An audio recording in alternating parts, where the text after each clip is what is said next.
میں آپ تک حضور کے وہ 4 فرامین پہنچانا چاہتا ہوں جو لاکھوں احادیث کا خلاصہ ہے، اور ان 4 احادیث کو اگر ہم اچھی طرح اپنی روح میں اتار لیں تو ہماری پوری زندگی نور علی نور ہو جائے گی۔ پہلی حدیث، انما الاعمال بالنیات، اعمال کا دار و مدار نیتوں پہ ہے۔ دوسری حدیث، حلال بھی واضح ہے، حرام بھی واضح ہے، اور حرام اور حلال کے درمیان کچھ شبہ والی چیزیں ہیں،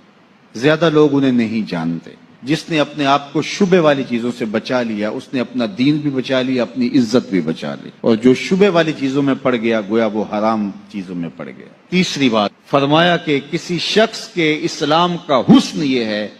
کہ وہ بے مقصد کاموں کو چھوڑ دے۔